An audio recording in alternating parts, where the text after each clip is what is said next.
Oke ya. Nah, ini kita mulai dari gambaran H4 ya. Ini saya nggak plotting untuk premium diskonnya dulu supaya teman-teman bisa coba proyeksikan juga. Nah, untuk area of study ini kita nggak terlalu panjang ya, cuma dari 8 Maret sampai kondisi pergerakan harga hari Jumat kemarin.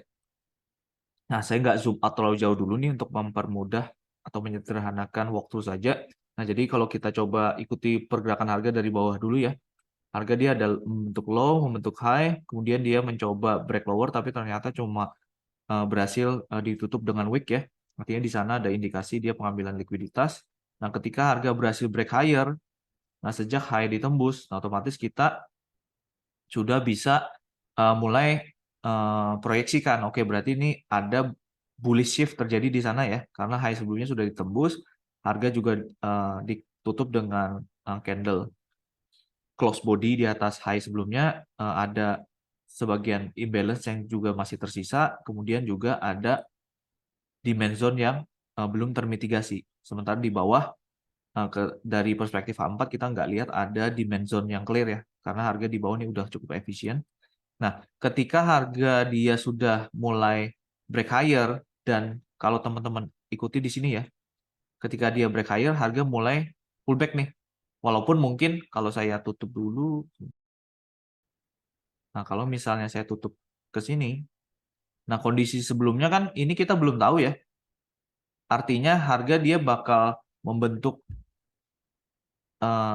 eksternal atau major high yang baru di sana karena mungkin dia memenuhi 4 counter trend candle dulu. Nah, kondisi itu kita belum tahu. Nah, artinya ketika harga sudah break higher dan mulai terlihat koreksi, nah secara forecast atau proyeksi kita sudah bisa boleh mulai ini mulai proyeksikan. Nah, aktifkan nanti template untuk ini ya, template untuk premium versus diskonnya kita menggunakan ini Fibonacci retracement, cuma kita sudah konversi template-nya ya. Ini saya udah ada. Nah, jadi tarik ingat step 1 sampai step 5 tarik dari low ke high yang kita antisipasi. Nah, misalnya saya template dulu ini ke nanti kita belajar save template-nya ada dua macam ya. Ada yang pure cuma premium versus diskon, artinya kita cuma bagi dua region nih, 50%, artinya di bawah itu diskon, di atas 50% itu premium. Nah, cuman kalau kita gunakan pendekatan yang 3 region tadi sesuai dengan risk appetite, nanti kita save menjadi 3 region. Nah, jadi ada 3 warna nih. Kalau saya kesampingkan, ini teman-teman bisa lihat ya. Ini 50%, area kuning itu yang moderate, yang merah untuk bullish structure ini berarti dia agresif. Kalau yang di bawah 50% atau yang hijau ini zona konservatif. Nah, jadi sejak ketika harga dia mulai break higher terus terlihat mulai koreksi, ini kita sudah mulai boleh proyeksikan. Nah, cuman ini belum ini ya. Ini kita masih aware atas kemungkinan harga bisa aja berlanjut naik dan kita boleh adjust premium atau versus diskon yang mengikuti perkembangan price action lebih lanjut gitu. Sampai kapan? Sampai harga dia mungkin menunjukkan pergerakan pullback dengan 4 counter trend candle gitu. Nah, cuman karena yang namanya forecast atau analisa awal ya kita boleh antisipasi dulu.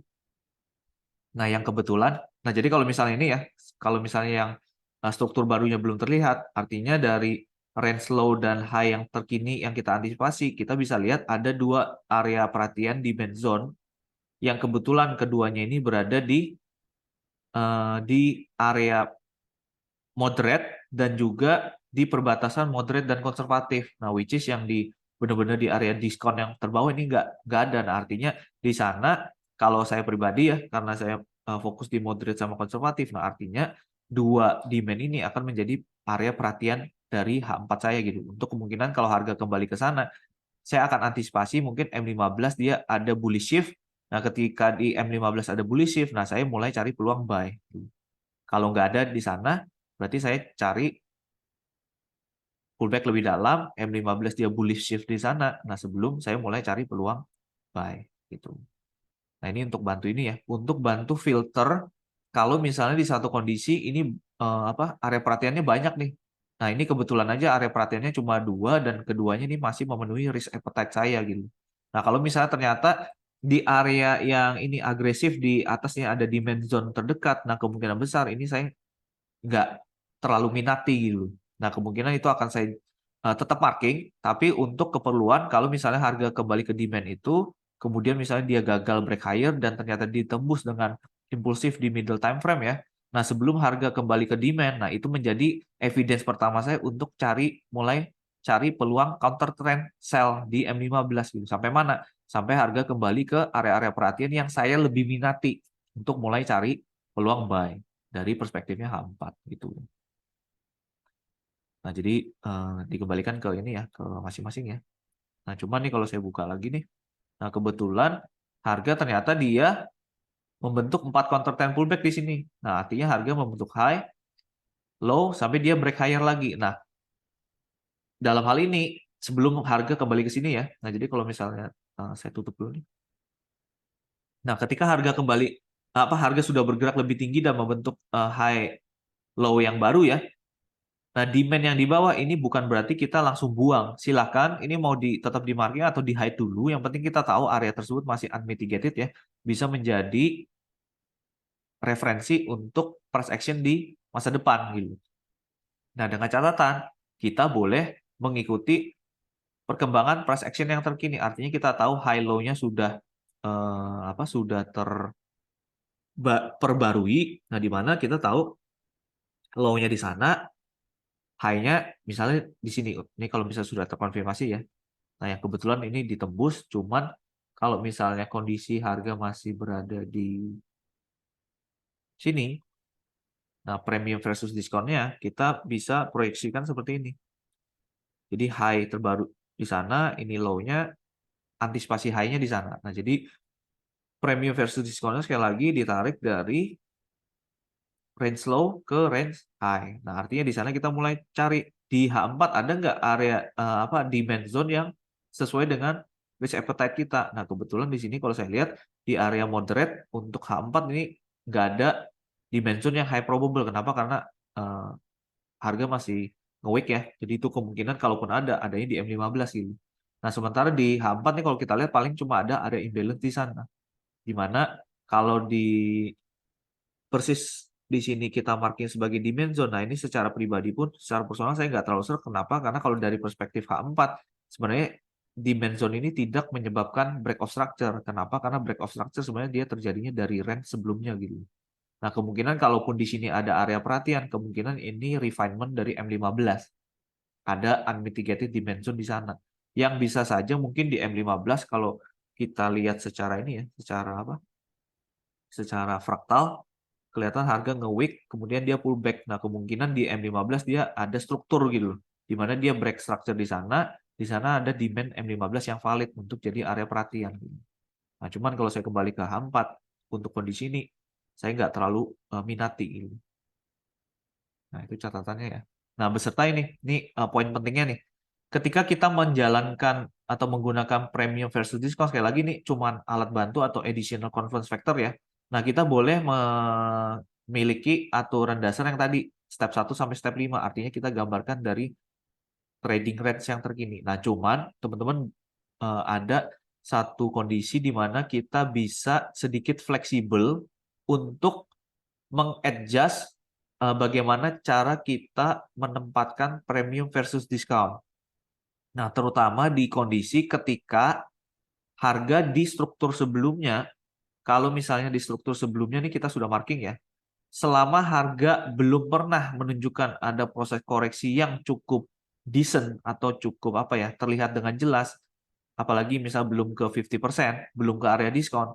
Nah, kemungkinan besar ini harga dia masih bergerak di dalam impulsive move dari skala time frame yang lebih besar. Nah, mungkin ini dari time frame di atas H4, mungkin daily atau weekly, ini harga lagi impulsif, lagi bullish ke atas nih. Nah, artinya walaupun mungkin secara H4 yang terkini fokus kita kan di sini nih, di premium sama discount zone yang terbaru ya. Nah, cuman di belakang benak kita sebenarnya kita juga masih boleh tarik dari pergerakan terbawah karena kita belum melihat ada ada pergerakan pullback yang decent. Nah, apalagi kalau tadi kita lihat di sini kan di H4 nggak terlihat ada ini ya, ada dimension yang high probable, malah ketika saya forecast seingat saya di sana saya lebih lebih markingnya sebagai kemungkinan nih kayaknya inducement atau liquidity untuk kemungkinan harga pullback lebih dalam hanya untuk memitigasi demand yang lebih rendah yang sebelumnya belum dimitigasi gitu. Nah, makanya dalam kondisi kayak gini, walaupun kita udah marking premium zone dari trading range yang terbaru ya, untuk mungkin mencari peluang buy lebih awal, mungkin cari demand zone di M15. Nah, cuman kita tahu kalau ternyata itu ditembus dan harga kembali ke demand ini, satu, demand unmitigated. Artinya kalau di sana ada bullish shift di M15, itu pun valid jadi alasan kita untuk mulai cari peluang buy. Yang kedua, kita juga masih bisa proyeksikan, oh ternyata kalau kita tarik dari low pergerakan terendah sampai kondisi pergerakan harga terkini, kebetulan harga juga menunjukkan dua demand zone yang sebelumnya termitigasi ini malah eh, berada di area yang high probable gitu loh. Kenapa? Karena dia berada di sedikit di bawah area diskon dan juga sudah masuk ke area konservatif. Jadi makanya ketika harga kembali ke sana, kalau di M15 mulai shifting bullish, nah itu jadi konfirmasi tambahan. Oke, kemungkinan besar dua dimension ini bisa saja menjadi area yang bisa menjadi zona masuknya kembali buying pressure ke pasar gitu. Nah, kalau misalnya harga ada intensi untuk melanjutkan bullish dari skala yang lebih besar, misalnya daily atau weekly. Nah, jadi tanpa kita harus zoom out ke time frame yang lebih besar lagi ke daily atau weekly ya. Nah, sebenarnya di H4 pun kita sebenarnya udah aware gitu. Kemungkinan kalau harga kembali ke sana masih ada reason ini bisa menjadi area tahanan harga untuk bergerak lebih tinggi gitu. Nah, itu ya. Nah, jadi makanya untuk penerapan premium versus diskon kita boleh punya aturan dasar, tapi dalam penerapannya nanti kita lihat untuk kasus tertentu ini bisa kita kita adjust ke trading range yang lebih besar selama di leg sebelumnya itu belum terlihat ada koreksi yang cukup dalam atau cukup decent. Kenapa? Karena sekali lagi yang namanya konsep fair value konsep itu akan senantiasa terjadi hampir di semua time frame nih. Jadi walaupun mungkin di kondisi uh, leg yang terkini kelihatan dia masih impulsifnya strong banget nih. Nah, tapi bukan berarti harga nggak bisa pullback lebih dalam ke fair value dari time frame yang lebih besar gitu. Nah, makanya kita kita bisa sedikit fleksibel nanti dalam penerapannya. Saya buka kembali ya. Nah, makanya kebetulan di sini memang harga kembali ke dimension yang dari skala premium versus diskon yang lebih besar tadi, yang kebetulan berada sedikit di area 50%, udah masuk ke area diskon. Nah, makanya kenapa harga dia menunjukkan ada reaksi yang valid dari demand tersebut nih, ditunjukkan dengan adanya wick. Di sana juga M15, teman-teman kalau ikuti sudah ada bullish shift ya. Nah, di sepanjang leg ini kita banyak tuh peluang buy di sana dari struktur M15. Di H4 kita nggak buta-butaan langsung buy di sana ya, karena secara struktur sebenarnya kalau kita ikuti ada kemungkinan harga juga udah shifting bearish nih. Jadi kalau kita mau cari peluang buy di sana, ada baiknya kita uh, cari konfirmasi di middle time frame atau M15 gitu. Ada pertanyaan sampai sini?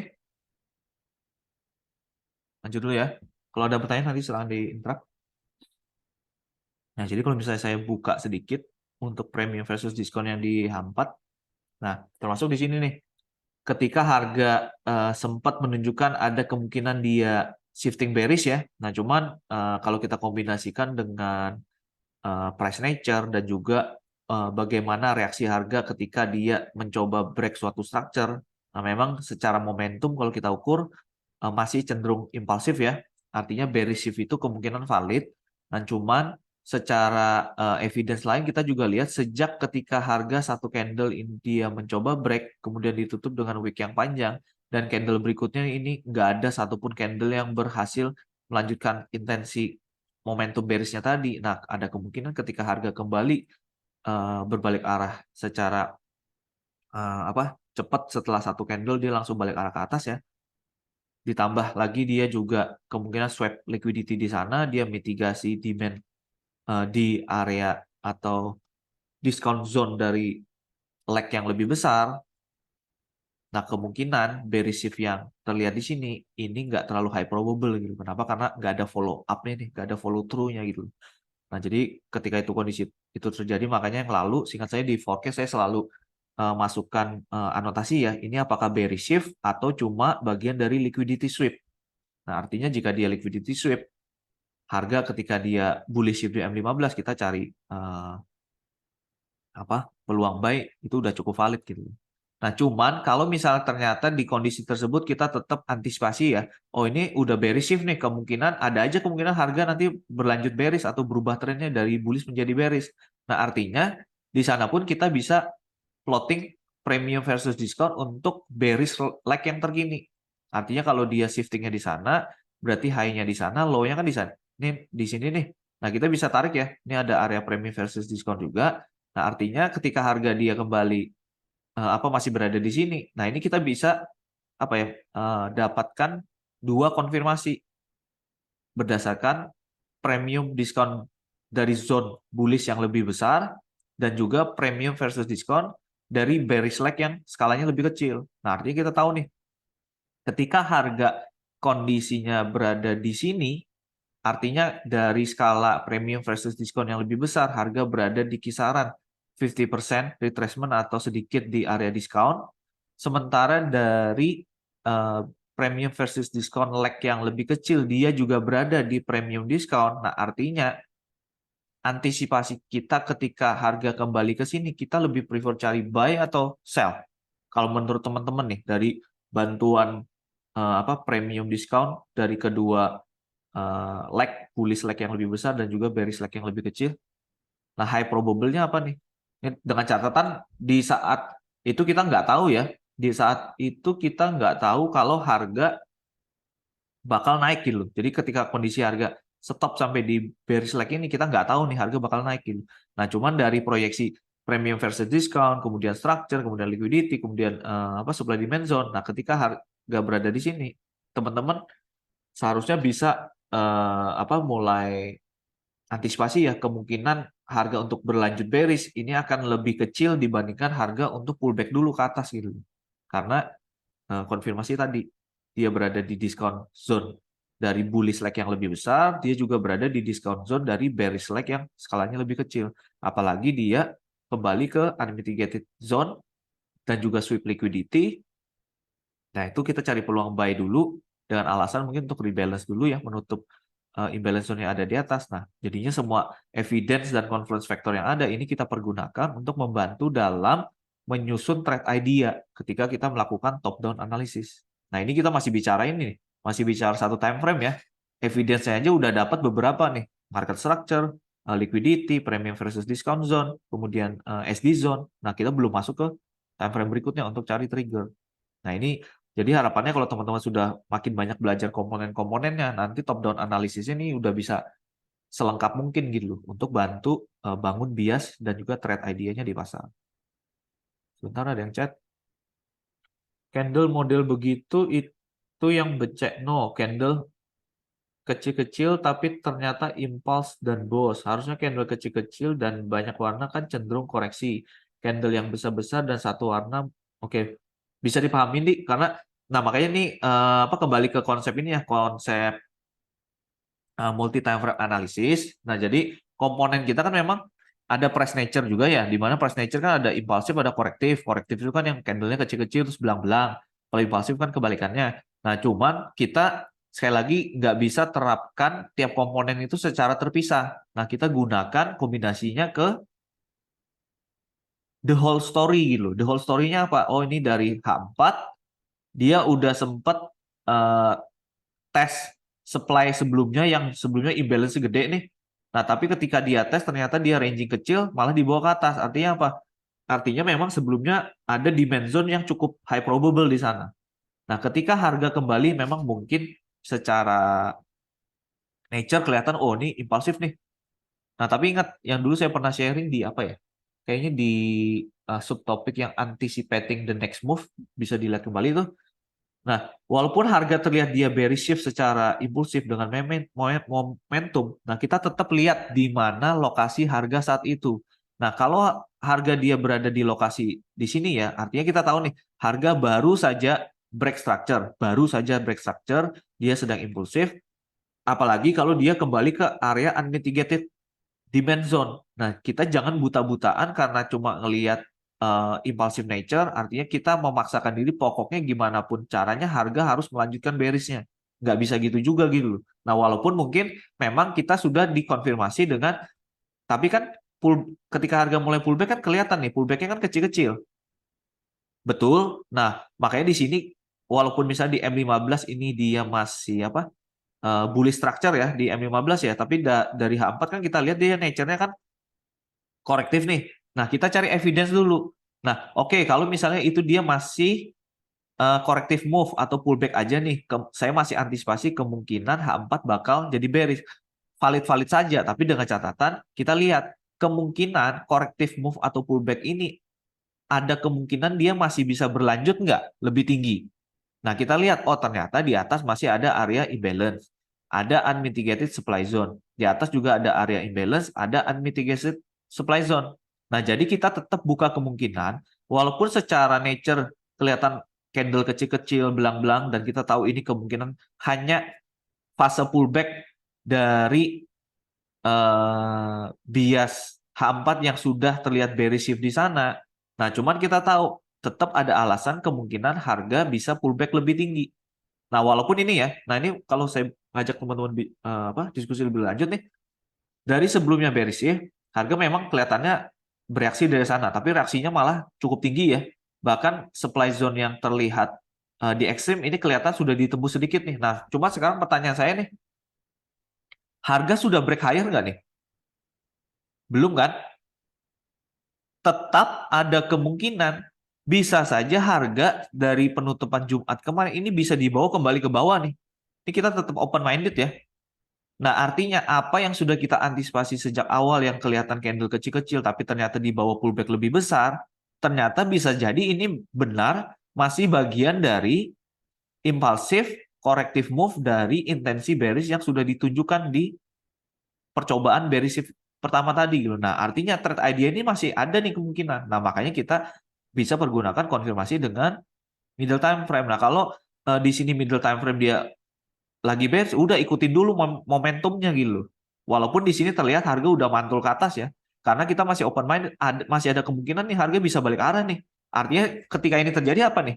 Nah, ini malah teman-teman nanti bisa pergunakan jadi confluence factor tambahan untuk menyusun trade idea di masa depan yang bahkan belum terjadi nih. Nah, contoh ya, artinya harga bullish bearish shift di sana. Harga mitigasi demand. Mitigasi demand, dia bereaksi, gagal antisipasi, dia break lower. Nah, itu jadi tambahan confluence factor berupa apa nih? Ada yang ingat nggak nih proses ini nih?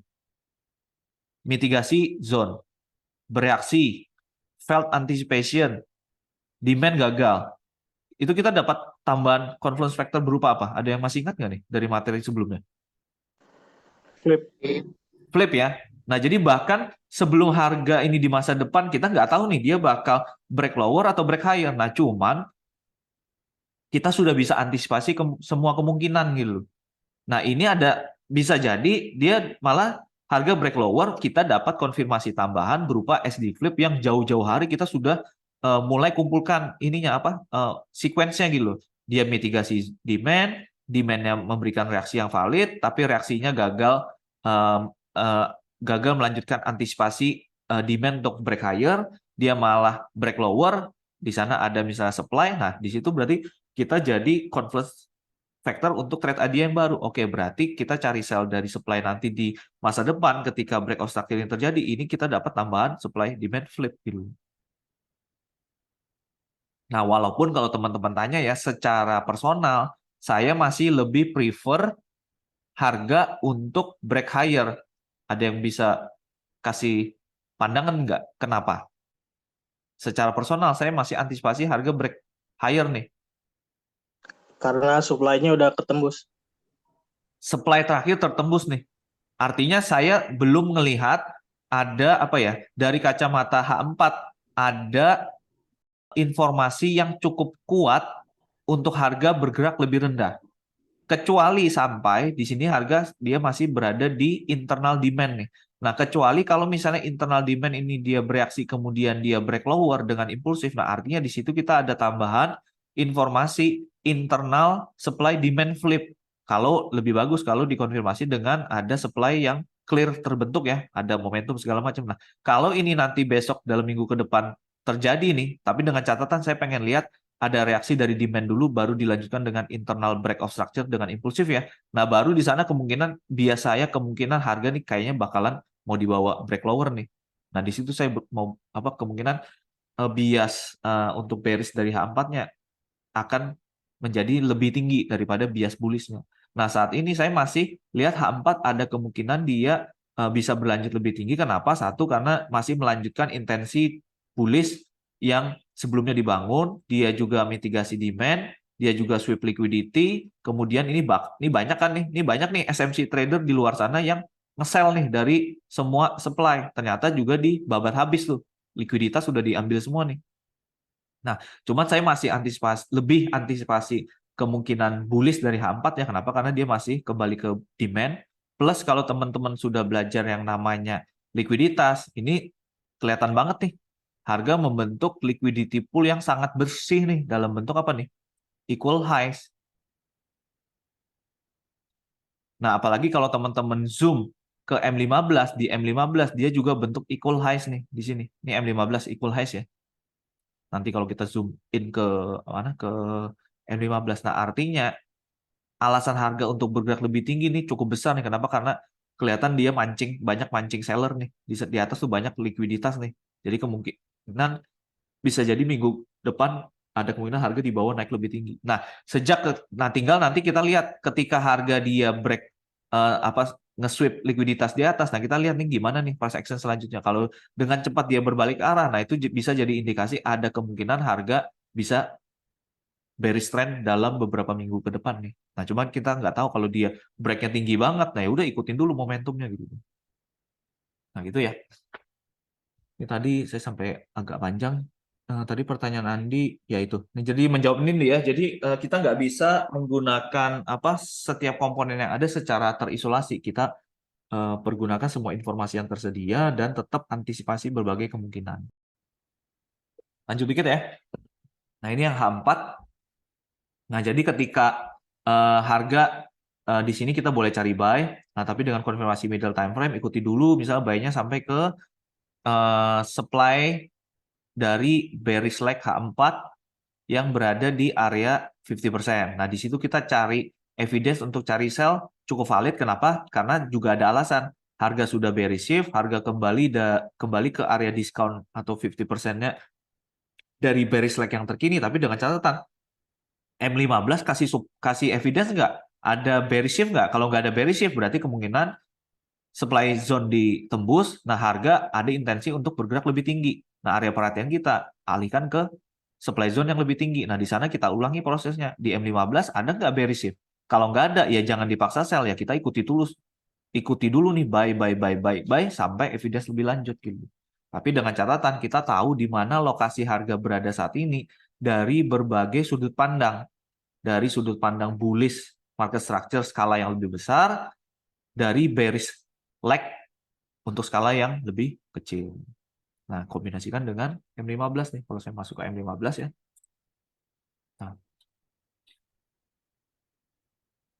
Nah, ini detail saya mulai dari sedikit sebelum ini ya. Sedikit sebelum yang tadi. Di H4 dia bearish shift dan bereaksi dari demand zone yang dari bullish leg yang lebih besar tadi. Nah, saya zoom in di sana. Nah, kita lihat. Ini kalau misalnya kita mulai sedikit dari pergerakan di atas, terapkan untuk major dan atau external structure-nya sama ya. Jadi bentuk high, pullback 4 candle, low-nya di sana, break high, artinya dari low ke high kita bisa gambarkan premium versus discount. Nah, cuman kalau teman-teman ikutin yang lalu di forecast, dengan melihat kondisi seperti ini, saya pribadi nggak terlalu serak untuk cari buy di sana ya. Apalagi yang lalu singkat saya di atas ini ada unmitigated supply-nya H4, kemudian di sini juga nggak terlalu kelihatan ada demand yang clear. Nah, demand terakhir yang saya lihat itu di sini sama di sini, singkat saya dulu. Nah, ketika kedua itu sudah ditembus, nah semua yang berada secara internal ini saya lebih pergunakan sebagai kemungkinan likuiditas yang akan di break gitu. Seingat saya dulu di sini saya ada marking demand zone nih di M5 karena saya menggunakan konsep likuiditas. Jadi yang di sini saya nggak terlalu concern. Nah, apalagi kalau misalnya kita tarik ya, coba aja nih. Kenapa saya nggak concern? Nah, karena concern terakhir saya bullish range M15. Nah, sebelumnya memang dimension yang jadi perhatian di sana. Nah, sejak kedua dimension itu ditembus, nah di area diskon atau konservatif, saya nggak terlalu melihat ada alasan yang solid nih untuk harga nge-respect internal dimension yang berada di sini karena nature candle-nya kecil-kecil, terus korektif juga gitu. Nah, jadi saya lebih gunakan refinement M5 di mana seingat saya dulu di M5 di sini ada pullback kemudian diikuti dengan momentum yang besar dan ada unmitigated demand di sana. Nah, cuma secara konsep premium sama diskon sebenarnya kita juga bisa terapkan ya. Di sini low-nya, high-nya di sini, 50%-nya di sana. Nah, ketika ini ditembus, nah tadi pesan saya kan waktu kita belajar, memang untuk tahap awal teman-teman bisa fokus di major atau external structure dulu ya. Nah, cuman pada penerapannya karena kita sudah kenal yang namanya advanced market structure, nah konsep yang sama ini juga kita bisa terapkan di internal structure. Nah, cuman saya nggak rekomendasi dulu, apalagi kalau masih belajar awal-awal. Nah, tapi teman-teman bisa fokus untuk terapkan premium versus diskon di major structure dulu di semua time frame boleh. Nah, karena ada kemungkinan nih walaupun di sini kita plotting untuk internal structure-nya M15 ya bisa saja di time frame kecil M5 misal dia ternyata misalnya aja ya, misal di M5 dia itu masih satu bagian dari eksternal bearish leg yang terkini gitu. Nah, artinya kita plotting high dan low di sana masih valid gitu. Nah, cuman secara konsep ini bisa diterapkan. Nah, ini saya cuma kasih contoh, misalnya kita terapkan di internal structure ya. Sejak demand ditembus, harga bergerak ke bawah sampai dia ada minimal 4 counter trend candle walaupun sifatnya secara internal. Nah, kita bisa plotting high, low, premium diskonnya di mana? 50%-nya di sana.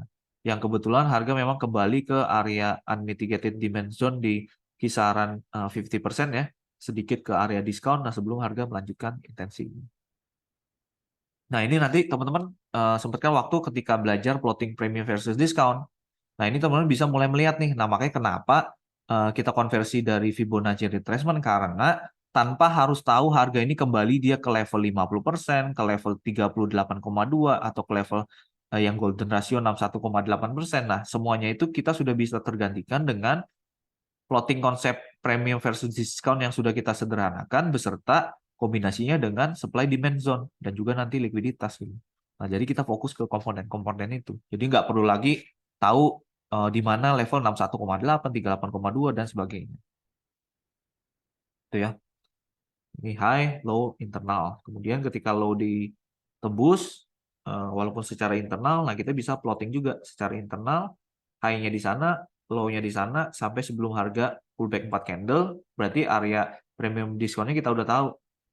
Low-nya di sana, high-nya di sana, 50%-nya di sini. Ketika kita marking, berarti ada supply zone yang high probable, ada supply zone yang high probable di area discount. Tuh.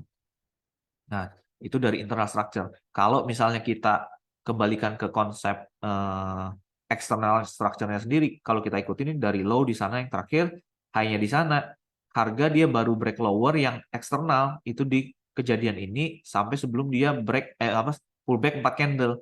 Nah, jadi sebenarnya kalau secara major structure-nya highest high-nya di sana, lowest low-nya di sana. Nah, artinya kalau kita tarik Fibonacci retracement yang skala yang lebih besar ya, high-nya di sana, low-nya di sini. Yang kebetulan sebenarnya kalau saya tutup,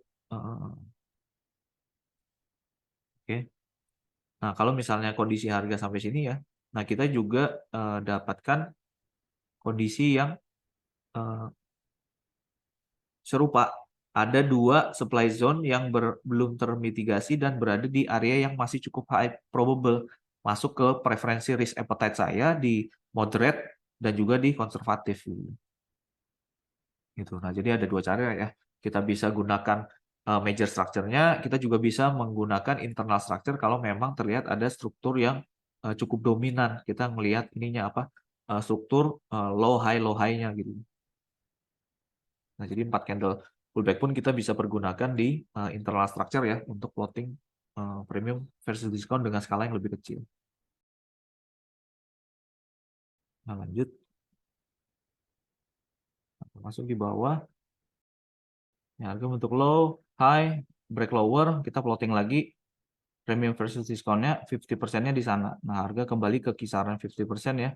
Dia mitigasi supply di kisaran area diskon, sedikit ngambil likuiditas dari equal highs yang ada di sana hanya untuk mitigasi lebih dalam dari internal supply yang sebelumnya terbentuk di sini nih, yang belum fully mitigated sampai ke 50%-nya, nah di mana harga melakukan itu di kemudian hari sebelum dia melanjutkan intensi bearish yang sebelumnya sudah ditunjukkan. Nah, dia break lower lagi, yang kita ikuti. High di sana, low-nya di situ, berarti kita punya supply di sana, supply di sana. Nah, dua supply ini high probable, kenapa? Karena satu di ekstrim di premium, yang satunya sedikit di atas diskon ya, jadi dia sedikit di atas 50%. Nah, sementara di bawah kebetulan nggak ada area atau supply zone yang terlihat di time frame ini. Nah, ketika harga kembali ke demand zone dari H4 tadi yang kita antisipasi, ini kan H4-nya kan tadi kan bearish shift di kisaran itu ya. Nah, harga kembali ke unmitigated demand zone H4. Nah, kita hanya cari buy kalau misalnya minimal middle time frame kita menunjukkan ada bullish shift. Nah, yang ketika itu terjadi, bullish shift terjadi, nah kita sudah bisa mulai cari buy itu dengan menggunakan informasi atau narasi yang sudah terlihat di higher time frame atau H4 tadi. Jadi kita buy dulu sampai mana? Area terdekat di sini. Kenapa? Karena ada imbalance yang cukup dominan dan unmitigated supply di sana. Nah, kalau lebih konservatif ya, karena mungkin bias H4-nya dia ngincar untuk mitigasi supply yang lebih tinggi di sini sama di atas. Nah, bisa saja dia ketika dia cari buy di sini, dia tahannya lama nih, trailingnya panjang misalnya, bisa aja. Cuma saya agak ragu bisa bertahan panjang. Kenapa? Karena di sini ada beberapa permainan likuiditas nih. Kalau pakai trailing kemungkinan udah kebanyakan yang kena di sana gitu. Nah, lanjutkan ya. Jadi ingat ini kita bisa terapkan jadi ketika forecast atau market analisa mulai dari H4, M15 ketika structure bullish bearish yang terbaru terbentuk. Nah, kita bisa terapkan ini ya high low-nya di mana, premium versus discount-nya di mana. Nah, itu sekali lagi untuk bantu supaya kita dapat interpretasi kondisi harga saat ini berada di mana sih? Oh, ini harga barusan bullish shift, break supply terdekat, kemudian tadi di bawah juga sudah mitigasi H4 demand yang kebetulan kalau kita semuanya tadi zoom out ke kacamatanya H4 ya, H4 low-nya di sana, high-nya di sana, kisaran 50%-nya tadi di sana. Nah, kemungkinan ini di M15 ada buy di sini, artinya apa? Mungkin di M15-nya kita buy dari diskonnya M15, tapi masih di area moderate-nya H4, which is kita cari peluang buy, ini masih cukup high probable gitu. Kenapa? Karena masih ada ruang cukup jauh sebelum harga kembali ke area yang lebih beresiko atau di area agresif. Nah, itu cara penerapan multi time frame ya. Nah, makanya nih kalau saya nggak salah ingat yang lalu di sini Ginting sama Lisa ya, kayaknya ada pernah bahas di situ ada peluang buy yang high probable tuh, yang runningnya cukup tinggi tuh. Yang kebetulan harga kembali ke demand M15 di area moderate. Sementara area konservatifnya ada satu lagi di bawah, cuman nggak terlalu menarik perhatian. Kenapa? Karena momentum terbesar datangnya dari demand yang terkini. Cuma seingat saya marking juga di sana. Nah, lanjut yang 15 break higher lagi, berarti low di sana, high di sana, 4 counter trend pullback, premium diskonnya bisa diterapkan. harga hampir kembali ke demand di kisaran perbatasan agresif dan moderate ya. Untuk high, low, break higher lagi, 50%-nya di sana, diskon di bawah, premium di atas. Ada dua demand, satunya di perbatasan moderate dan konservatif, satunya lagi di konservatif. Nah, harga kembali ke demand yang pertama sebelum melanjutkan intensinya. Nah, jadi ini melanjutkan antisipasi atau pertanyaan-pertanyaan yang sebelumnya ya. Jadi tidak harus selalu kita nunggu buy dari area diskon. Nah, makanya kita gunakan premium versus discount secara lebih simpel ini dengan menerapkan 3 zona disesuaikan dengan risk appetite. Nah, ini untuk membantu kita untuk mencari peluang yang bisa saja lebih awal terjadi tapi tanpa melanggar risk appetite kita gitu. Nah, makanya kalau sekali lagi secara personal saya lebih mayoritasnya cari peluang dari moderate dan juga konservatif. Kalau agresif ini jarang banget saya cari peluang di sana. Nah, jadi kalau contoh di sini moderate-nya kan dari sini ke bawah sih ya, sampai konservatif ya. Nah, ketika harga kembali di sini ini saya pasti cari buy nih. Harga kembali lebih rendah lagi ke bawah pasti cari buy. Tapi kalau harga masih kembalinya di kisaran agresif, saya cuekin dulu nih, nunggu dulu gitu. Nah, cuma catatannya sekali lagi tidak harus mencari peluang buy dari konservatif ya. Kembalikan ke masing-masing. Kalau memang personalnya memang sangat konservatif sekali orangnya, tipikal orangnya boleh-boleh aja cari peluang buy di discount only itu. Nah, cuman dengan catatan atau dengan konsekuensi kita sudah terima dari awal karena risk appetite kita konservatif, kita sudah siap dengan kemungkinan harga hanya kembali lebih dangkal sebelum melanjutkan pergerakannya lebih lanjut. Nah, kuncinya apa? Kuncinya di konsistensi. Selama kita sudah putuskan sebagai trading plan kita dan fokus hanya ke POI atau supply demand zone di area konservatif. Nah, kita ulangi prosesnya. Mungkin di leg ini kita nggak dapat nih, karena harga nggak kembali ke konservatif area. Tapi di leg ini kita masih dapat nih. Kenapa? Karena harga ternyata di sana kembali ke konservatif area gitu. Mungkin yang teman-teman yang ngambil di moderate mungkin kena loss duluan. Nah, kita terselamatkan dengan risk appetite kita gitu. Nah, kemudian lanjut lagi ke leg yang lebih tinggi. Nah, tanpa kita harus mencari peluang di moderate ataupun agresif karena kita konservatif banget. Nah, kebetulan di sana kita dapat peluang lagi gitu loh. Nah, dengan fokus dari area konservatif. Nah, jadi sekali lagi nggak ada salah atau benar ya. Jadi, nah biasanya nih, sorry itu saya ya bukannya apa-apa. Biasanya kalau kita sering kali ada apa ya, ada kayak opini atau pandangan, aduh kayaknya kalau buy dari diskon itu kebanyakan luput terus peluangnya. Nah, itu biasanya ini ya, biasanya itu masih peranan psikologinya masih cukup tinggi nih. Artinya kemungkinan baru-baru ini banyak peluang yang dia tunggu di area diskon, nggak disamperin tapi harga gerak terus ke atas tanpa kasih dia peluang gitu. Nah, itu biasanya lebih ke ini ya, lebih ke faktor psikologi. Nah, pesan saya cuma satu, jangan jangan dijadikan apa masalah, tetap disiplin, tetap konsisten, tetap percaya di satu kondisi yang berbeda, nanti harga pasti akan kembali ke area yang kita minati gitu. Nah, kuncinya konsistensi sama disiplin aja. Kalau nggak dikasih ya udah biarin gitu. Kita tunggu lagi dia break higher lagi, marking lagi POI di konservatif atau di diskon yang kita pilih ya ulangi prosesnya dari waktu ke waktu gitu. Kelewatan peluang sekali biarkan, kelewatan nanti peluang 2 kali biarkan, nanti pasti ada peluang yang kita dapat gitu. Itu ya. Nah, termasuk di sini udah sempat beberapa kali low, dia break higher, ada area demand di moderate, saya cari peluang buy di sana, singkat saya waktu itu. Kemudian harga ternyata shifting bearish, pullback ke area konservatif, cuma saya nggak ada point of interest yang menarik waktu itu. Sampai harga break lower lagi, di sana ada supply, harga kembali ke supply, bereaksi sebelum dia break higher, ada konfirmasi flip, di sana ada demand yang high probable, nah harga kembali ke sana sebelum memberikan reaksinya. Nah ini jadi ini ya, tetap konsisten ya. Ini kebetulan gambarnya terlihat udah cukup padat, nah cuma kalau keseharian nanti teman-teman jalankan top down analisisnya dari waktu ke waktu, nanti kita fokusnya ke recent price action aja. Jadi yang sudah lalu ya kita bisa remove atau hide gambaran premium versus discountnya gitu. Fokus ke premium diskon terkini. Nah, terus mungkin contoh yang kemarin ada bagus ini ada lower time frame yang kepake banget premium versus diskonnya ya. Kayaknya yang ini nih, ketika harga kembali ke sini ke Harga high, low, break higher, harga kembali ke extreme demand M15 di diskonnya ya. Ketika kembali di sana, kita coba lihat di sini M1 ada peluang. Coba.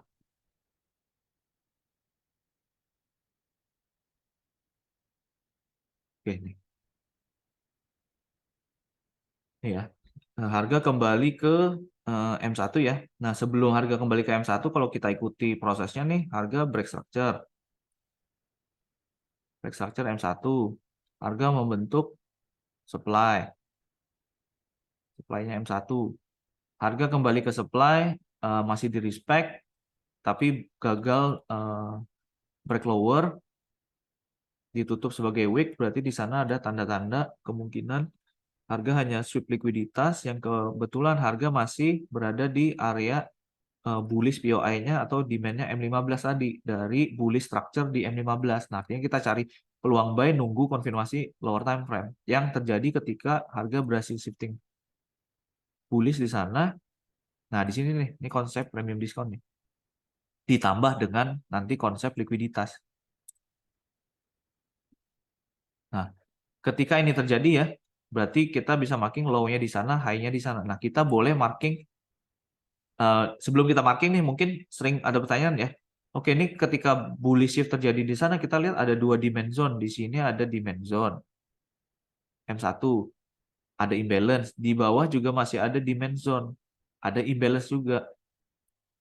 Di sini sisa imbalance, di sini imbalance terbaru. Nah, sekarang pertanyaannya, saya mau entry di mana? Nah, ini yang lalu kayak Ginting juga nanya. Nah, kalau yang paling pendekatan paling gamblang sekali ya, paling apa ya, paling mentah sekali, ya udah bagi aja resikonya. Split risk. Jadi kalau misalnya saya resiko 1%, pecah resiko 0,5% masuk di sana, 0,5% masuk di bawah.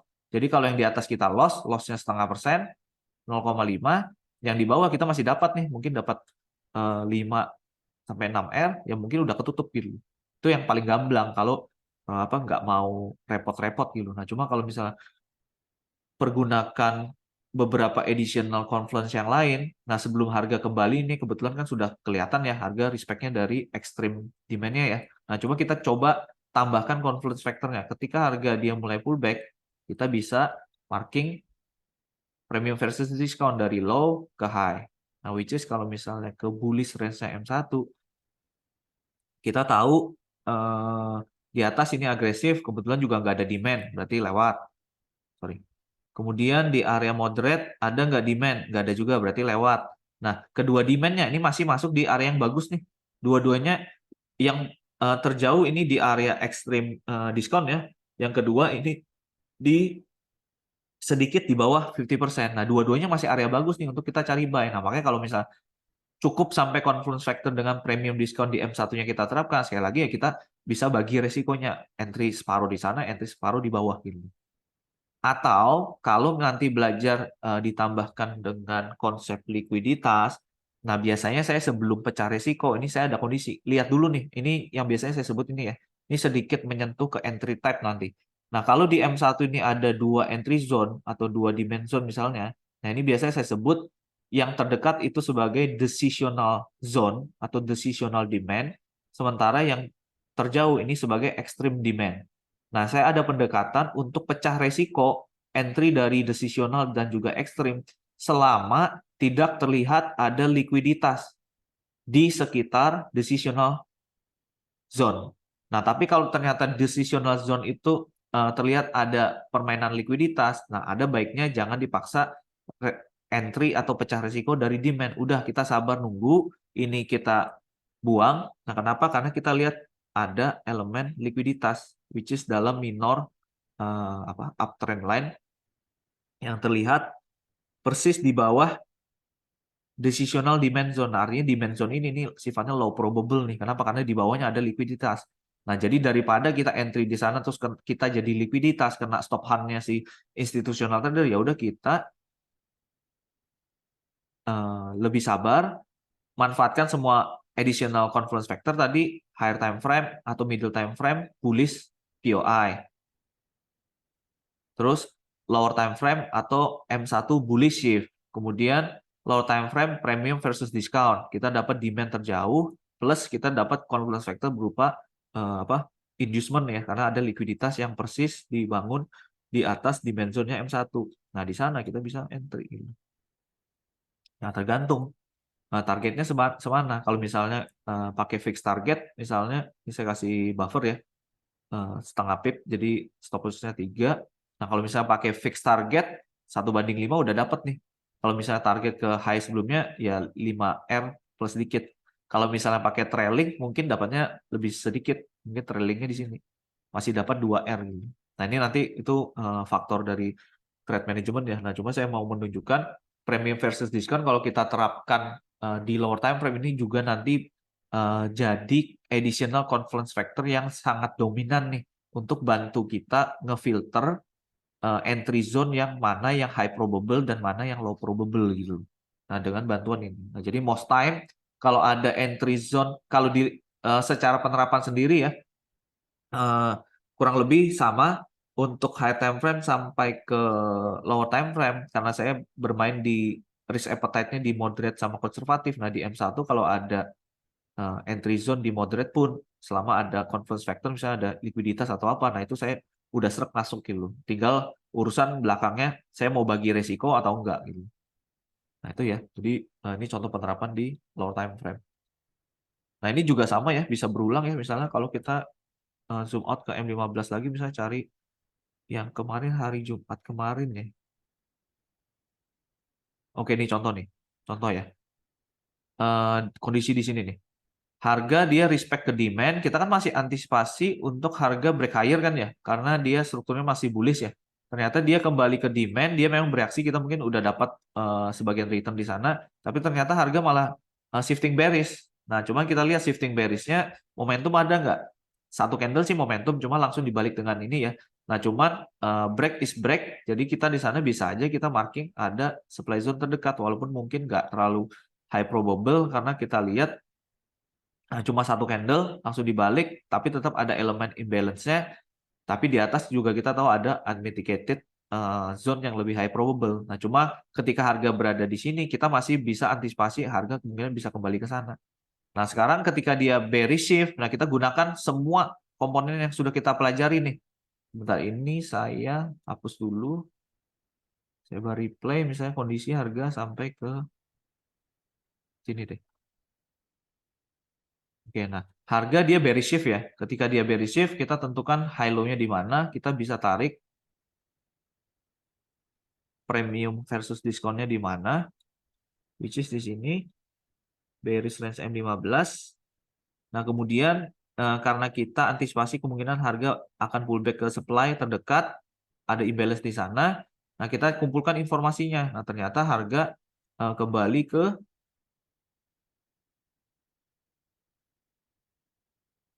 unmitigated demand dari struktur sebelumnya.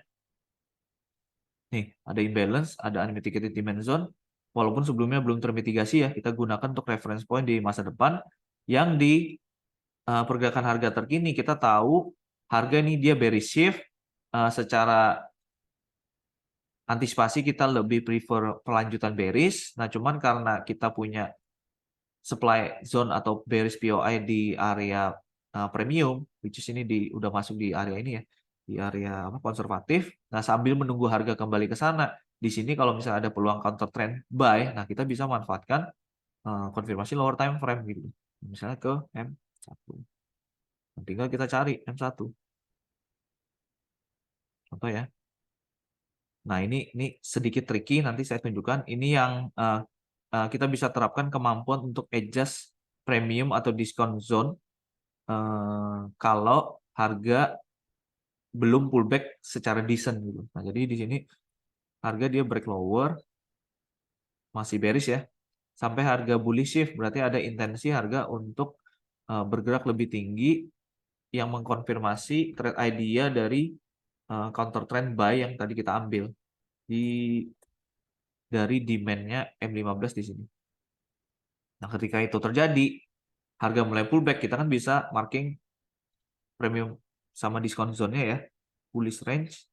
Nah, artinya di sini ada beberapa ada beberapa entry zone ya. Yang pertama di sini,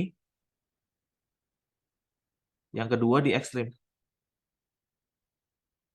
Ada yang tahu kenapa nih? Yang kedua saya marking, ada yang tahu nggak alasannya kenapa nih? Kenapa valid untuk potensi entry zone? Ada yang bisa bantu jawab? Ada konfirmasi apa? Break structure. Break structure, yes. Yang bawah juga sama, break structure. Ada lagi nggak nih? Yang sedikit menambah confluence. Kalau ini kita masih valid untuk pertimbangan sebagai entry zone. Ini ya, perlu sedikit kejelian ya. Jadi harga break lower, ketika dia break lower, dia bentuk apa nih? Dia bentuk zone. Di sana ada supply zone. Oh iya, flip Ya ya. kan? Flip ya. Nah, jadi harga break lower, mitigasi supply, bereaksi, gagal antisipasinya untuk break lower, dia malah break higher. Nah, di situ ada konfirmasi ini apa? Konfirmasi flip. Nah, jadi tinggal pertanyaannya, entry di sini atau pecah risiko. Nah, dengan catatan kalau saya lihat di bawah entry apa di bawah decisional zone-nya ada likuiditas nggak? Kebetulan nggak ada nih, cuma satu candle. Nah, jadi di situ kita bisa, kalau saya personal, saya bagi resiko gitu. Entry sana sama entry sana. Dibagi resikonya. Nah, cuman Berarti itu sayangnya gak di, kenapa? oh, mau nanya dong Ya, bentar. ya. Berarti itu yang demand paling atas itu gak dianggap likuiditas buat yang di bawahnya. Bisa jadi, cuma kan kita nggak tahu itu bakal digunakan sebagai likuiditas untuk mitigasi atau enggak ya. Nah, biasanya kalau yang saya anggap sebagai liquidity yang clean untuk bantu saya ngefilter apakah saya putuskan mau pecah risiko atau enggak, untuk liquidity pool yang clear terlihat Kurniawan. Jadi kalau dia cuma satu gini aja sih saya nggak terlalu saya nggak terlalu keberatan ya untuk tetap ambil gitu loh. Nah, tapi kalau misalnya ternyata dia jelas-jelas kebentuknya kayak gini nih. Nah, ada equal loss, ada equal loss yang kebetulan di situ jadi demand untuk yang decisional. Nah, kemungkinan ini saya abaikan gitu loh. Saya entry dari bawah. Karena ini lebih clear nih, likuiditasnya lebih apa ya, lebih signifikan lah. Memang ini kita bisa aja anggap ini tetap bisa jadi kan likuiditas untuk mitigasi ekstrim demand-nya bisa jadi. Nah, makanya kenapa saya putuskan untuk pecah resiko. Jadi saya udah siap yang di atas saya ke loss 0,5% atau setengah R. Nah, nanti dapat lagi untuk menutup resikonya gitu. Karena kan kita nggak tahu likuiditas ini kapan dia diambil, kan kita selamanya nggak tahu. Bisa jadi dia diambil untuk mitigasi ekstrim sebelum bergerak lebih tinggi, atau dia malah cuma mitigasi demand itu untuk bergerak lebih tinggi gitu. Nah, kalau kondisi-kondisi ini cuman jadi kekhawatiran kita untuk entry lebih awal. Nah, ini nanti bakal sering kita dihadapi dengan banyaknya peluang yang miss nih. Nah, makanya kita lengkapi dengan ini apa? Lengkapi dengan apa ya? Risk management. Nah, biasanya yang saya lebih pergunakan sebagai filter kalau decisional ini dia di bawahnya ada liquidity atau enggak yang lebih major sih. Jadi kayak equal loss atau yang kayak tadi tuh trendline liquidity gitu. Nah, itu lebih signifikan. Kalau ini terjadi di sana ada decisional demand, nah most likely itu saya nggak ambil. Saya ngambilnya yang di ekstrim. Nah, cuman kalau ini teman-teman misalnya di satu kondisi atau saya misalnya di satu kondisi buru-buru nih, nggak ngeh atau nggak terlalu memperhatikan ada likuiditas ini, akhirnya memutuskan untuk pecah risiko pun ya sebenarnya nggak ada masalah gitu loh. Toh kan sudah dibantu dengan mecah risiko tadi. Kalau ini kita loss ya lossnya cuma setengah. Nanti kalau dapat nih larinya kenceng kan udah ketutup dengan sendirinya gitu. Jadi nggak terlalu jadi masalah gitu.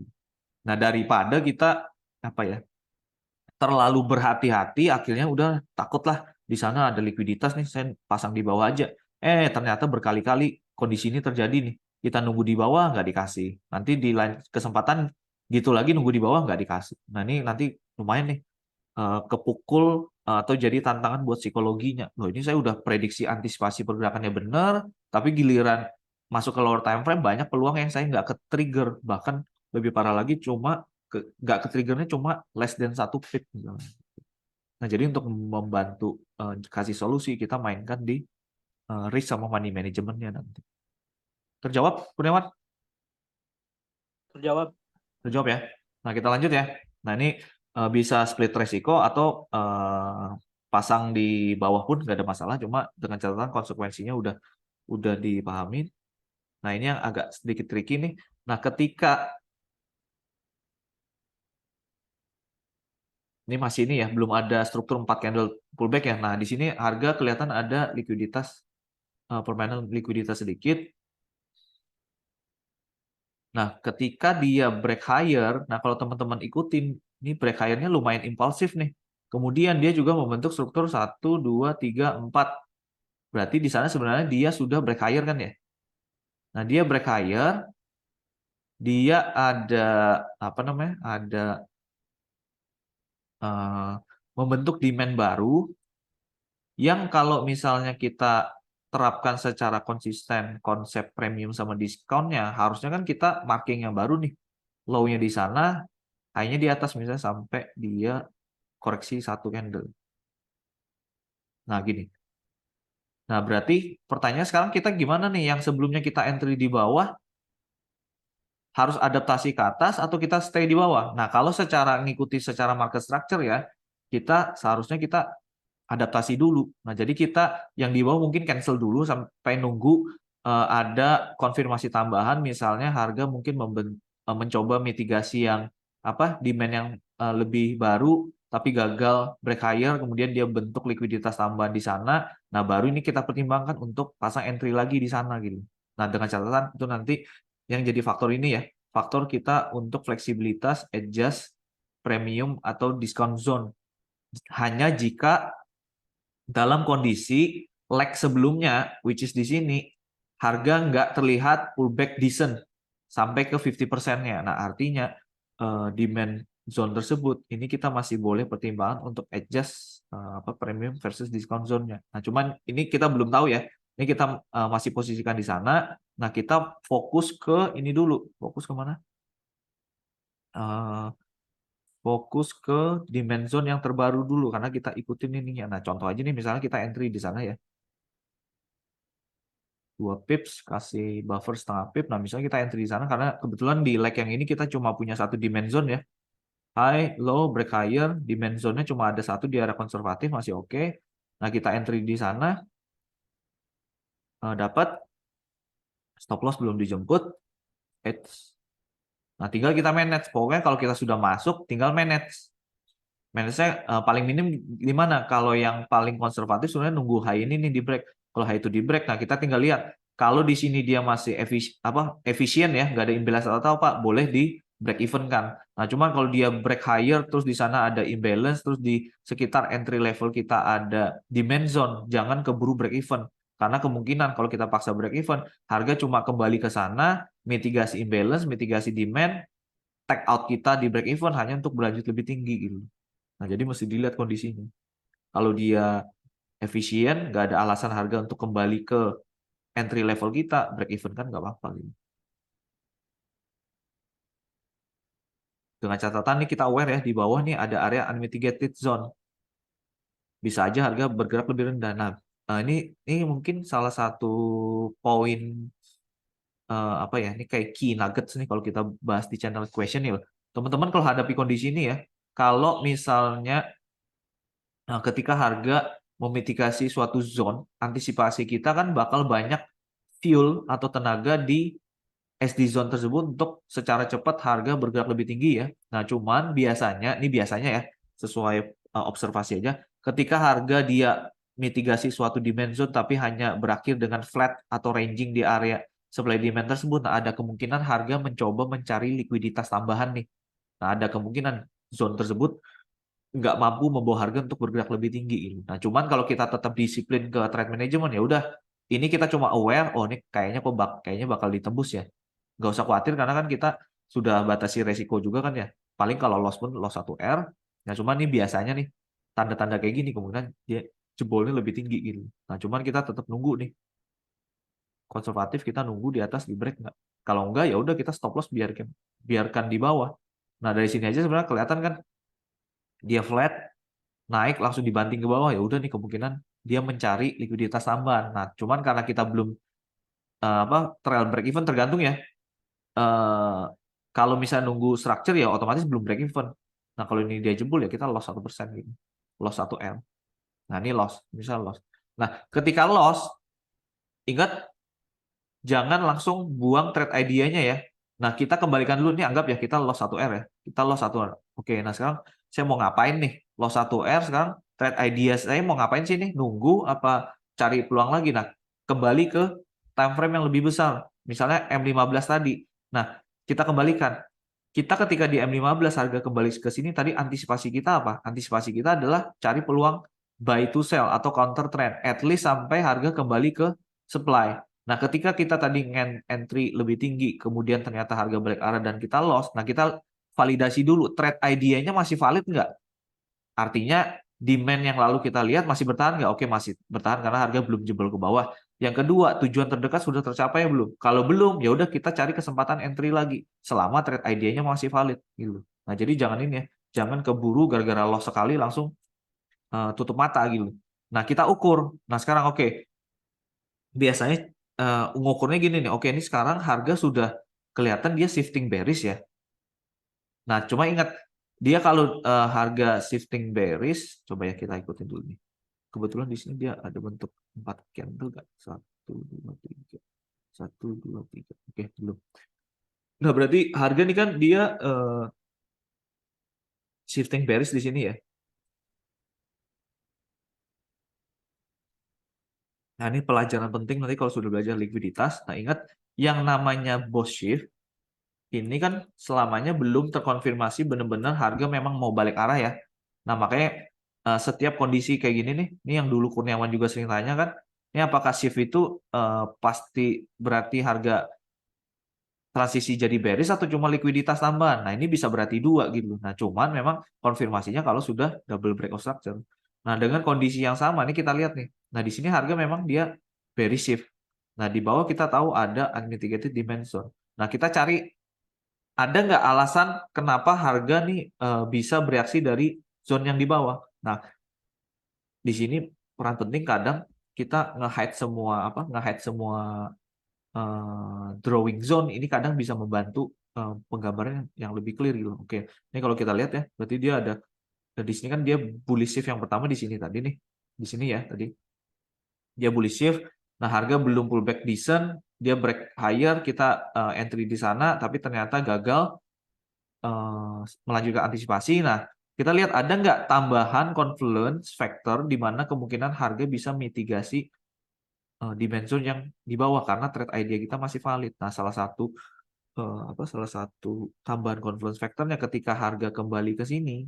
Nah, itu secara tidak langsung nih kalau misalnya kita hide ya. Ini yang premium dimension sebelumnya kita jauhkan dulu. Nah, harga sebenarnya dia juga sekaligus membentuk likuiditas tambahan berupa relatively equal low gitu loh. Yang ketika ini ditembus, kita lihat dia dengan momentum nggak? Nah, kalau kita lihat kan dia agak struggle di awal ya, baru turun ya. Nah, ini silakan boleh pertimbangan untuk re-entry lagi dengan cara kita coba ukur dulu, make sense nggak?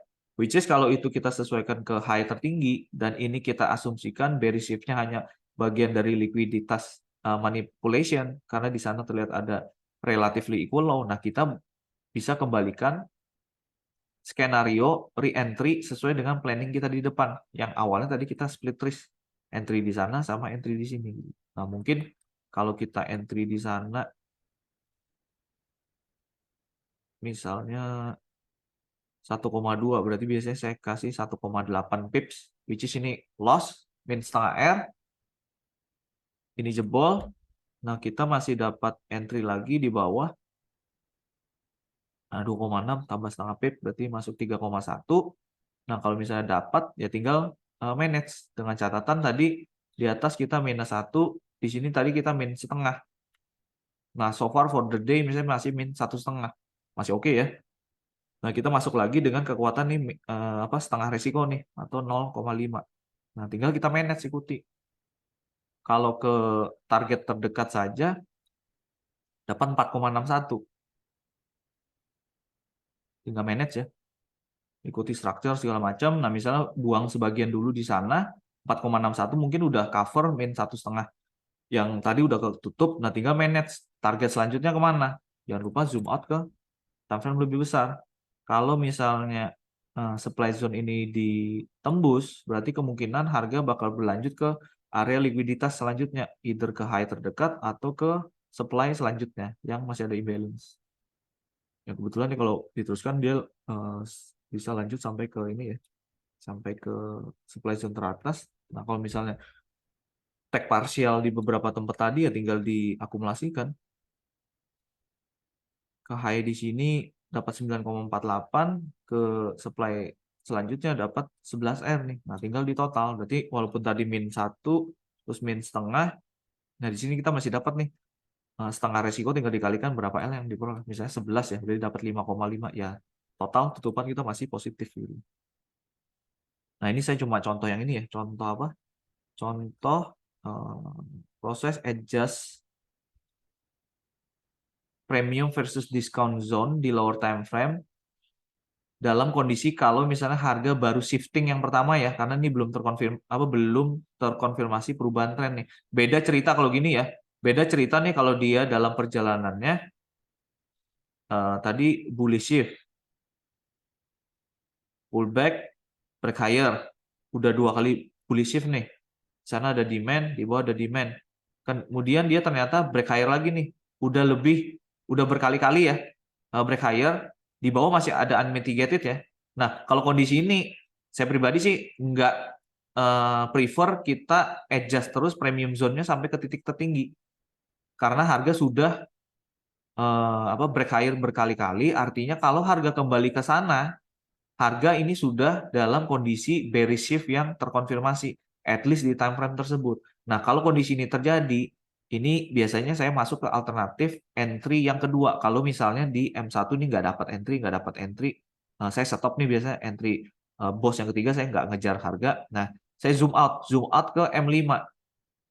Kemungkinan M5 dia masih dalam bullish shift yang pertama dari M5. Artinya kita bisa marking di sana ada M5 demand beserta M1 demand yang belum termitigasi sebelumnya sebagai refinement dari M5 demand. Nah, kita terapkan premium sama diskon zone-nya dari perspektifnya M5. Artinya M1-nya tadi kita jalankan planning, jalankan plotting premium diskonnya tapi nggak dapat entry ya, jangan dikejar. Zoom out ke M5 sebagai alternatif entry lower time frame kita yang berikutnya. Nah, cari premium versus diskon zone-nya, cari demand zone dari M5. Nah, kalau misalnya ada, tinggal nunggu pasang alert lagi di sana, silakan boleh entry dari M5 zone, stop loss yang di bawah, atau nunggu harga kembali ke sana. Ketika dia kembali, kita ulangi prosesnya, cari trigger di M1. Ketika dia bullish shift lagi, ada premium sama diskon zone lagi, nah ulangi proses yang tadi kita sudah lakukan di sini. Gitu. Nah, ini contoh ini ya. Jadi, semua konsep dan komponen yang kita lakukan ini kita bisa terapkan dan ulangi di semua situasi gitu. Dengan catatan premium versus discount zone, sekali lagi fair value concept ini bisa bantu kita untuk atur planning antisipasi lebih lanjut tanpa harus buru-buru ngejar pasar yang sudah terlalu tinggi dan nggak ngasih peluang kita bertubi-tubi ya. Sabar aja, udah stop dulu, ulangi prosesnya, zoom out misalnya ke M5, ternyata di sana ada M5 demand, nah ulangi prosesnya. Tunggu harga kembali ke M5 demand, M1 shifting, sikat lagi nih, buy gitu. Nah, termasuk sorry di sini nanya. nih. Ya, silakan. Kurniawan. Yang tadi yang case-nya yang demand M5, itu kan tadi Ko Ari bilang langsung entry di demand M5 atau cari konfirmasi lagi di M1. Ya, Kalau kita pakai demand di M1 yang belum ke mitigasi, itu termasuk agresif nggak? yang sebentar. Ini misalnya gini ya. Ini M5 zone kan di sini nih, misalnya cuma ada satu ya M5 zone-nya ya.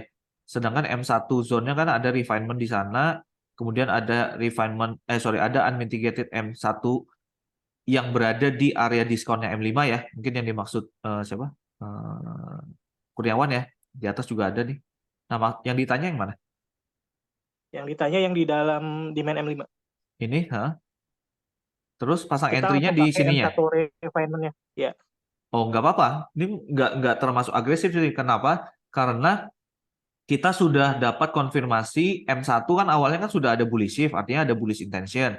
Cuman kita nggak dikasih awalnya. Nah, kemudian dia malah ngasih konfirmasi yang lebih besar dalam bentuk bullish shift M5. Nah, kita marking M5 demand zone-nya, kita mau entry di M5 zone, stop loss di bawah pun sebenarnya udah termasuk kita sudah dapat konfirmasi gitu loh. Bukan yang agresif. Kenapa? Karena kita sudah dapat lower time frame confirmation dalam M1 dan M5. Bahkan kalau misalnya ternyata Kurniawan nggak mau entry langsung dari demand zone M5 ya, karena mungkin di sana masih ada imbalance M1. Nah, Kurniawan mau refine ke M1 lagi, entry-nya di sana. Dapatnya stop loss-nya lebih kecil, otomatis risk to reward-nya bisa lebih besar. Nah, ini lebih konservatif lagi sebenarnya, bukan agresif, lebih konservatif. Kenapa? Karena malah ada kemungkinan harga kembali cuma nge-retest M5 zone-nya tanpa nyentuh M1 zone-nya sebelum melanjutkan lebih tinggi gitu. Nah, malah kalau Kurniawan entry-nya dari M1 refine zone ini saya bilangnya bukan agresif, malah terlalu konservatif malah gitu loh. Nah, cuman ini kalau misalnya Kurniawan mau kombinasikan ya, ini ada beberapa pendekatan nih. Nah, boleh Kurniawan ini dengan tujuan ini ya, untuk antisipasi potensi risk to reward yang lebih besar. Boleh ketika harga masih di atas, belum kembali ke M5 zone, pasang dulu entry di level yang paling refine. Stop loss di bawah nih. Nah, tapi alert pasang di M5.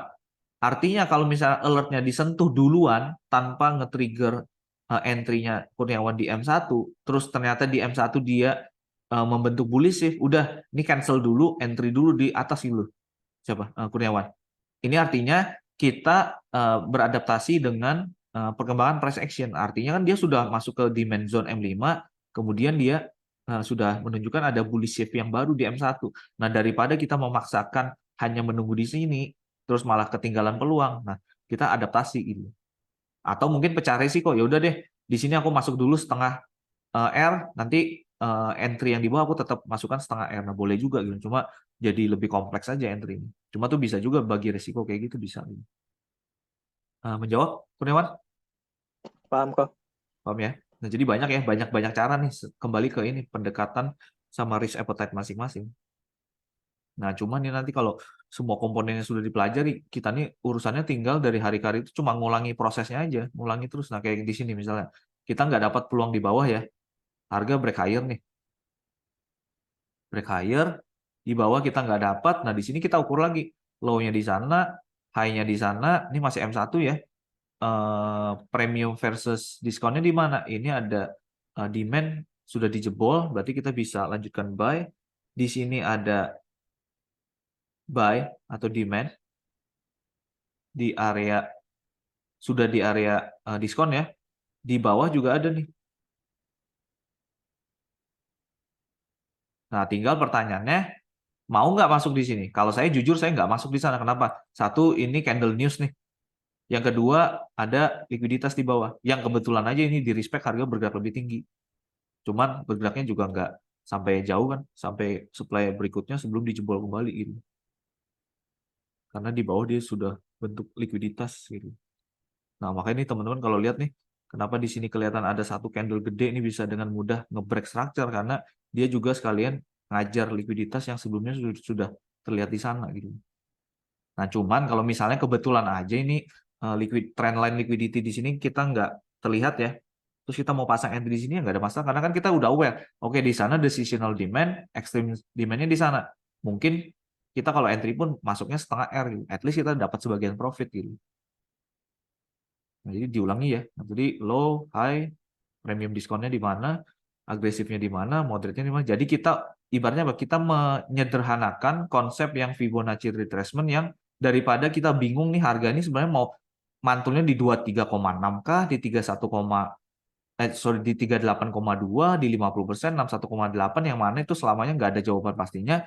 Nah, itu kita convert menjadi konsep premium discount, fair value concept, 50% atau equilibrium, kita bagi tinggal ke risk appetite, agresif ataupun moderate ataupun konservatif. Nah, cari informasinya, ada demand kah?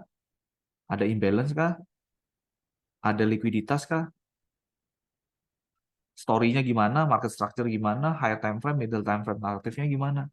Nah, itu kita pergunakan untuk pendekatan trading yang lebih technical reason-nya dapat, terus secara logisnya dapat gitu.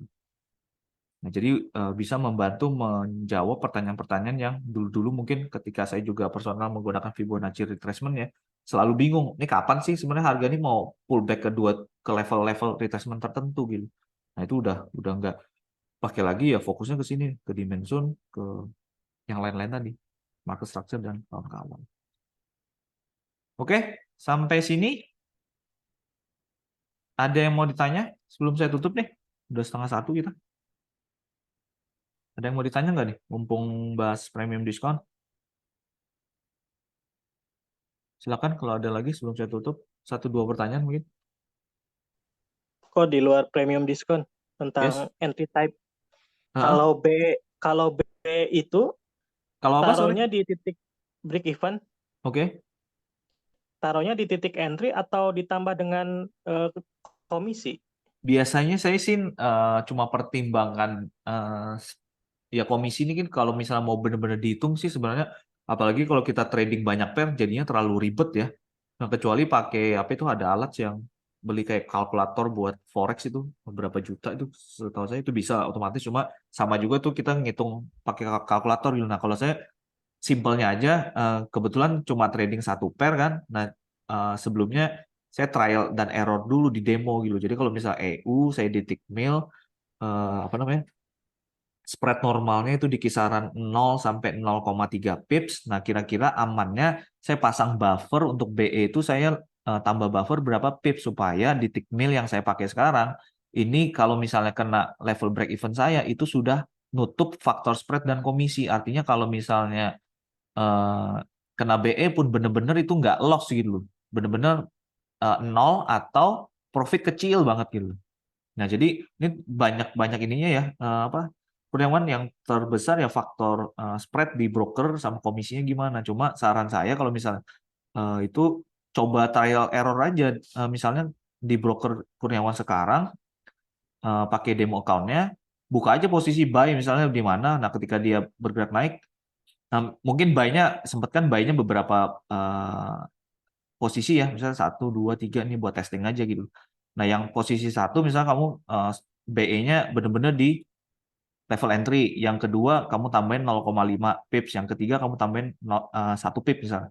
Nah, dilihat ini beberapa kali secara nature mana yang kira-kira hasil akhirnya benar-benar bisa bantu kamu untuk cover kondisi BE itu sesuai dengan preferensi kamu. Kalau BE ini kamu asumsikan pokoknya saya nggak mau kalau selesai BE itu ada minus sekecil apapun. Nah, pendekatan mana yang kamu gunakan gitu.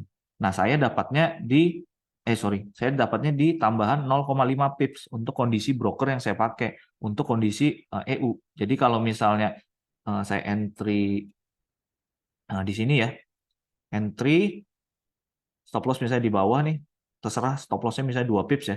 Nah, ketika harga break higher, misalnya saya belum trailing kan ya, kemudian dia break higher lagi sampai saya ada keyakinan bahwa kemungkinan harga nggak ada alasan untuk kembali ke level break even point saya. Nah, saya trailing BE-nya itu adalah entry point saya tambahin 0,5 sesuai dengan testing tadi. Nah, saya tambahkan di sana BE-nya. Jadi nggak persis di level entry karena saya tahu kalau persis di level entry itu kena, ini saya loss nih. Hitungannya nominalnya masih loss gitu, masih minus gitu loh. Nah, saya nggak mau. Saya pengennya kalau BE ya apa covernya BE gitu. Nah, cuman ini pun ini so far nih udah beberapa tahun oke nih. Jadi kalau pas ada tambahan spread sedikit ya, ya masih plus sedikit mungkin plus berapa dolar gitu loh. Apa plus berapa kalau di pips kan mungkin masih plus 0,1 pip 0, tergantung ini ya tergantung spread saat itu ya. Nah, cuman belakangan saya nggak tahu nih, saya lumayan sering ngadepin ini ketika stop loss dijemput ini mulai ada sedikit tambahan pelebaran yang jadi rutinitas gitu loh. Jadi melebarnya lebih besar dari biasanya. Jadi cukup sering kondisi BE saya sekarang ini masih kelihatan ada beberapa yang minus kecil. Ini saya masih evaluasi. Kalau misalnya ini masih berkelanjutan, ada kemungkinan ini saya tambahin mungkin ke 0,8 atau ke 1 pip gitu. Nah, makanya penting nih untuk review ya.